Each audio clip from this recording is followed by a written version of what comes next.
Good morning everybody, how are you today? I wanted to make a video for you that's a little bit different. This video is going to be about having your surgery abroad. Now, I know that many of you have chosen that option, and it's a scary option, I'm sure, because what's going to happen, how's it going to happen, and what's it all about? I can only tell you about my own personal journey, and that is that I had my surgery done here in Turkey with my hospital and my surgeon. And where did I start? Well, I've got a few key notes here that I want to plod through because they're quite important. So I do ask you to bear with me for looking at my notes. There are things I want to get right for you, and I don't want to be in any way missing out anything that's of great importance. So having your surgery abroad, i.e. here in Turkey, I know there's many of you that are going different places. I can only comment about my personal journey. I think that for all of us, as in, it's about paying for your own flight or your own journey to the hospital, and it's important that you are able to know that the price that they give you is a package. Now, my surgery was done here in Turkey, in Antalya, with my Professor Bulbulair and his team. I work very closely with them. Why?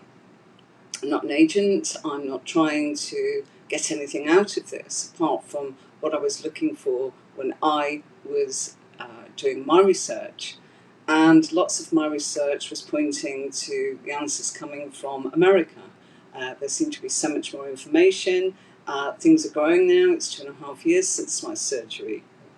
And I am well, and I was well throughout all of it. And I want to actually support you and give you some idea of what that journey consisted of. So number one, you probably will have to pay for your own flights.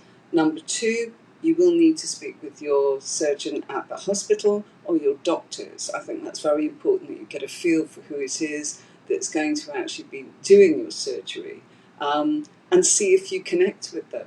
Don't worry if you're just discussing things. There shouldn't be any hard sell. It should be completely of your own choice, asking questions where you're able to have that time to make a decision based upon your actual own research and some comparisons of that research. I did exactly that, but I went for my surgeon simply because, number one, they were available to answer my questions there and then. Number two, I felt I could ask them anything. I felt very warm, energy coming from them. I felt that they weren't trying to push me into anything. They were simply there to answer my questions, to give me the time to make my own mind up, to give me the support that I needed to answer the questions that I've got thousands of them. Will I have an interpreter? Yes, several. Okay. Can you bring somebody? Yes, there is a bed available for that person to stay with you. It's not any extra cost. So if you do want someone with you, you're free to do that. And their meals and your meals are included in that package. Obviously, you're not eating very much. And it's something that it's not a hotel, of course. It is the hospital. In my experience, I wanted to know, am I staying with you in the hospital throughout, or are you going to send me somewhere else? No, I stayed in hospital for the full 7 days. It was 6 days, 7 days. If you want to count the day of my travel, I arrived about 5 p.m. I went by coach because I do live in Turkey. If I'd gone by flight, there's someone there to meet you, and you are picked up by a very luxurious form of transport to take to the hospital. The hospital in Antalya is 10 minutes away from the airport, and when you get there, you've got your own private room. You'll be seen immediately by interpreters, and then the whole process starts of making sure that you are safe for surgery, and that's all the checks. So that's blood tests, rounds of tests, including seeing specialist surgeons who deal with various aspects of what's needed to make sure that you're safe for surgery. So it's a whole round of tests. Psychiatrist, heart specialist, I had ultrasound, and the list goes on. And literally, this was a whole day of these kind of tests. Then it was decided that yes, I was fit for surgery, and yes, I could go ahead. Or no, you're not fit for surgery. I do want to mention in my first case that my ultrasound found that I had a massive thyroid problem, and they went for that first and said no to the sleeve, you'll have to come back. I went back 8 weeks later, went through the tests again, and then it was okay. I want to talk to you about, is there any extra for somebody to go with you? No, there is not. You have your own private room and you have your own bathroom. Of course, you are not able to shower because of your surgery. You can have a wash, use baby wipes, dry shampoo, all those tips and tricks of what to pack and what to take, I'll do in another video. For now, I'm just talking about the basics of the experience. So you're paying for a package. The package includes your surgery, your food, your pickup, your transportation. If you use the promo code that I give you, which is Anne-Marie, for the hospital Antalya, which is the Anadolu Özel Lara Hospital, you are able to have your medication, which you will need after your surgery, for free by using that promo code. So I do urge you. I didn't get that. My package included everything, but I had to pay for my own medication. And believe me, in Turkey it's quite cheap. You can get a lot over the counter.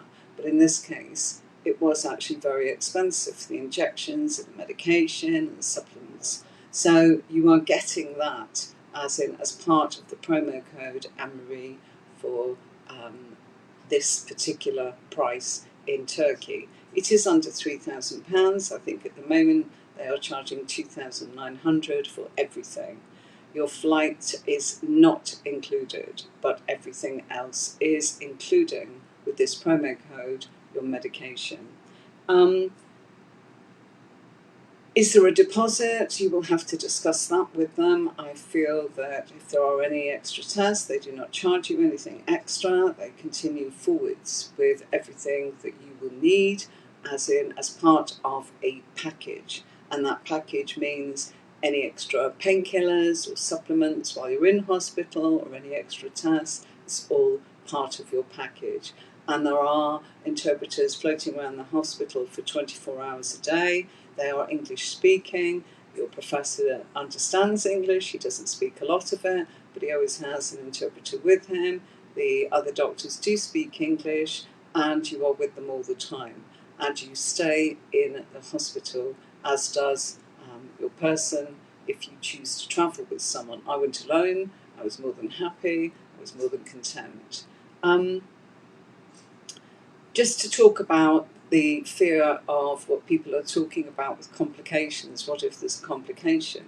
Well, I can assure you I had none, but I have asked the doctors to give me some information that I could provide for you today regarding any types of complication and what they are and what you would do should you be travelling abroad for your surgery. They can only speak for what they will do, so I wish to repeat that this is about the hospital that I used, which was in Antalya, and it is the Lara Anadolu Özel Hospital. So there are two types of complication that Dr. Mani has explained to me, and I hope I do it justice to help you understand what that is. There is the first type, which is early complications, which occur immediately after surgery. What is this? It is a possibility of bleeding or possibility of leaking, of which they test you for round the clock to make sure that that's not happening. It is very, very rare, and they know what they are looking for, and they test for leaks. They will also look for any signs of bleeding, and they will not discharge you until you have shown that there are not any signs of this complication. The doctors are then very comfortable when you leave and you stay with them, so they are monitoring you round the clock. You don't actually get a full night's sleep, because there they come first thing, 5 a.m. or whatever it is, as to when they see you between 5 and 6 in the morning, to come and make sure that everything is okay, that they're through the night with you. but they disturb you to check on everything and do your test to make sure there are no leaks and there is no bleeding. Should there be that they discover, and he says that to his memory he has never had that, but what they are looking for is, should there be a bleed, they will give you some blood, and in very, very, very rare cases, they would operate to control the bleeding before they would discharge you. All of this is free and all part of what they consider early complications. So that's number one. If there is bleeding, they will give you blood. Number two, they won't let you go. Number three, in a very rare case, they would operate to control the bleeding. The other part of this with a leak is they do a test immediately to find out if there is a leak, and they would handle that as in by taking you back in for surgery to fix the leak. So you will not be allowed to be released from the hospital, nor will it cost you anything extra. Late complications, which is what I feel you are all concerned about. It is very, very rare. What is a late complication? It might be that there is malnutrition. I am told that this is to do with bypass surgery rather than the sleeve, okay? But in all cases, they have found that if there was malnutrition, that there may be some form of supplements needed, and that in actual fact, it's probably the patient that needs to revise what it is they are eating and drinking that is causing this malnutrition.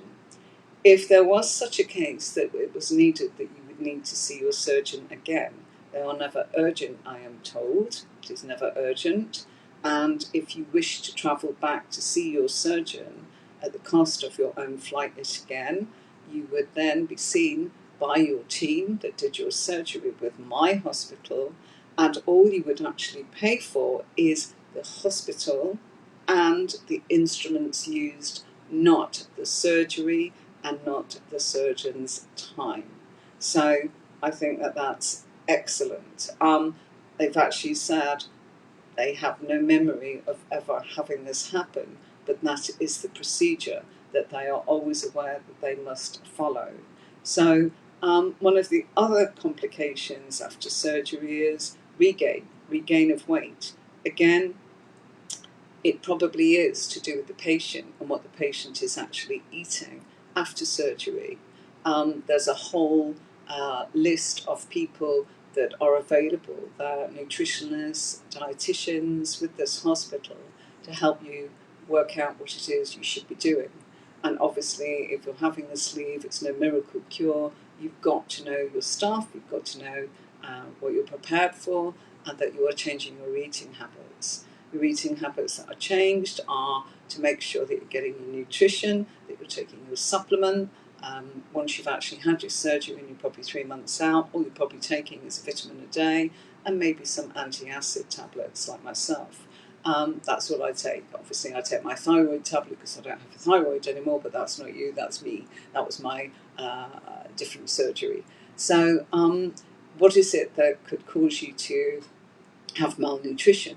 Well, not eating properly, not hydrating properly. It's important that you always look at a balanced diet. The nutritionist and the dietitian is there in your team to help you with this. And you must be sensible. The key lies with you and what you put in your mouth, and what informed choices you do actually make. As many people say, it's got to be balanced, but key area is to get your protein so you get your energy back. You can take protein powder to add to your drinks, soups, casseroles, this kind of thing, if that's what you want to do. But you should always aim to get as much protein into your day as possible. I tend to start with mine in the morning so that I know that I am well on track for the rest of the day. I've never had any instance. I do sometimes take protein powder. I'm going to take one today. It's extremely hot here in Turkey. We're hitting some really humid sort of weather, and I'm feeling a little bit more tired than normal, so I'll take some protein powder just to make sure that my energy is fully on track. I don't have much of an appetite due to the heat, so I'm making sure that what I have for dinner will actually be packed with protein. So these are the secondary kind of complications that can occur, more to do with what the patient is choosing to eat and drink, and you must make some really, really good decisions regarding your own nutrition. People ask, moving on now to aftercare, because the whole subject there is being discussed. What about aftercare? Well, first of all, you would contact number one, your nutritionist, who's available for you all the time via WhatsApp or telephone call, whichever you prefer. The doctors will give you their number. If it is a medical problem, they will discuss it with you. They also ask that you have blood tests regularly that you send to them, and they will then control your blood test results, and if something is needed, they will give you a recommendation. Okay? It nearly always lies with the patient and the patient's choices of what it is that they are eating and drinking. Also, Dr. Mani has told me that he is planning new Zoom meetings for post-operative patients to come together regularly to have the chance to ask questions of the team and indeed of each other. You know that I also have Gastric Sleeve Support for you, Gastric Sleeve Pal on Facebook, and the YouTube channel where I make videos regularly for you. Here's a video today that I wanted to put on Facebook.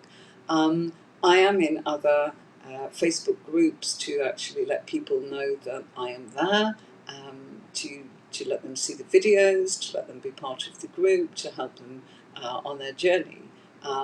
Slowly, trying to get all of the information together for all of the questions that are regarding having a sleeve.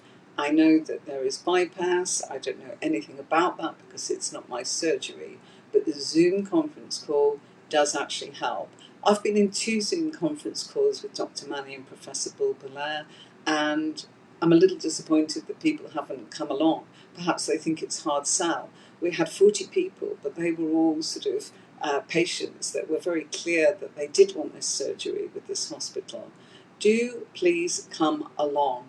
It is not signing up for anything. It's a chance to ask questions of the nutritionist and the dietitian and what it was like for me, because I've been through the experience and they haven't, but they're the ones you're going to be with. And they're the ones that can answer the medical questions or the dietitian questions or the nutrition. And you can talk to other people that are considering having surgery. So do please come along to these Zoom meetings. They do get full, and as I said, I'm just sorry that nobody really kind of from Gastric Sleeve Pal came along to actually just find out what it's all about, because you know, your chance to talk to your surgeon directly and to your doctor and your nutritionist. How great is that? You can ask directly, you know, I'm worried about this, I want to know. What am I going to do? What do I have to do when I get home? You know, what if something happens? I think we're all kind of expecting something awful to happen where it's an emergency and we can't get back on a plane. It doesn't work like that. They won't release you until you're actually safe to go. So I think you need to know that this is what Dr. Mani was keen for me to pass on to you. He is very busy. They are open back up for surgery. If anyone has any questions about having surgery in the hospital with my professor and my doctor, please do contact me. I'm more than happy to A, put you in touch with them, and they will just be answering your questions. B, for you to join the Zoom meetings, or you can contact me and find out, you know, all about that. If you're struggling after your surgery, then also you can contact me for that. And we are doing Zoom meetings for people that have had their surgery and maybe have some questions. You know, kind of thing that's been asked is regain. So I'll be doing a video about weight regain and, you know, what it is and how you can best cope with that. But for today, this was just to say people are scared about their surgery. The biggest question of all is, are there any complications? I do hope that's answered your questions. There isn't anything else really that I can say unless you actually ask me a question. I hope that that's covered all aspects of early complications and late complications. Thanks so much for watching. Till next time, bye-bye.